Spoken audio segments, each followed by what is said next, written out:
Bonjour à toutes et à tous, bienvenue à la correction de l'examen professionnel de spécialiste en finance et comptabilité 2015, partie droit. L'examen dure 1 heure. À la question 1.1, il s'agit de Eric, conseiller en entreprise, qui a commandé sur catalogue auprès de Moblissimo SA un bureau et une chaise à roulettes pour sa nouvelle collaboratrice. Dans la confirmation de commande, sous rubrique délai de livraison, il est spécifié précisément le 2 juillet 2015, date de l'examen. Eric K. avait expressément indiqué au vendeur qu'il était capital pour lui que la date de livraison soit scrupuleusement respectée. Il lui avait été répondu que cela ne poserait aucun problème. Le 3 juillet, le mobilier de bureau n'est pas encore arrivé. Eric K. vous pose les questions suivantes auxquelles vous répondez en motivant votre réponse et en indiquant de façon précise, article, alinéa, chiffre, la disposition légale pertinente. Pour la première question, il s'agit de savoir si Moblissimo SA est en demeure ou pas, si Erika l'a interpellé jusqu'à maintenant. Pour trouver la réponse à cette question, je vous propose de vous rendre dans le Code des obligations. Nous avons une problématique qui concerne le retard dans l'exécution de l'obligation. Il nous faut donc nous rendre dans la partie générale du CO, au titre 2e de l'effet des obligations, et plus spécifiquement des effets de l'inexécution des obligations. Vous voyez, sous ce chapitre, il y a toute une partie sur la demeure du débiteur. À l'article 102, alinéa 1, le Code prévoit que le débiteur d'une obligation exigible est mis en demeure par l'interpellation du créancier. La donnée nous indiquait que Eric n'a pas interpellé Moblissimo jusqu'à présent. L'alinéa 1 ne s'applique donc pas ici.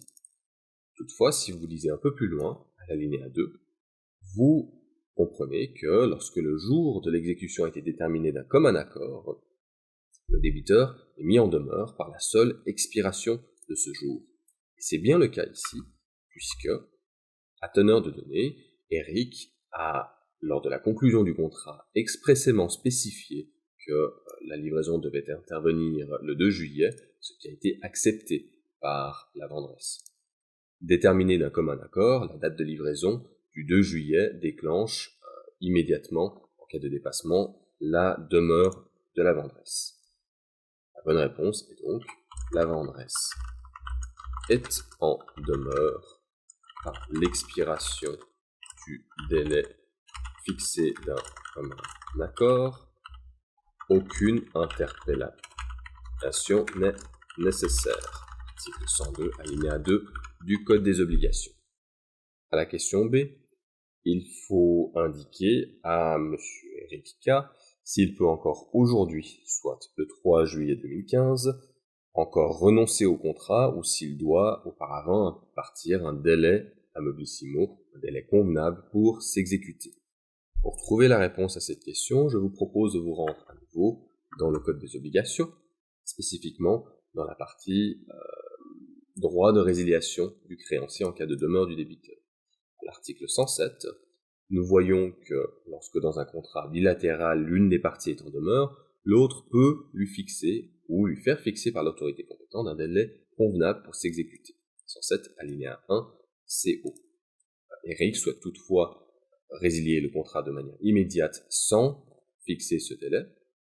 Nous voyons à l'article 108, si vous lisez plus loin, qu'il y a la possibilité de résilier de manière immédiate. Article 108 qui nous indique que la fixation d'un délai n'est pas nécessaire lorsque, au terme du contrat, l'exécution doit avoir lieu exactement à un terme fixe. C'est bien le cas en l'espèce, puisque les parties s'étaient convenues d'une livraison précisément le 2 juillet 2015. Le terme fixe étant échu, la vendresse est en demeure et Eric K. peut résilier le contrat ou renoncer au contrat de manière immédiate. La bonne réponse est donc Monsieur Eric K. peut résilier le contrat sans délai de manière immédiate.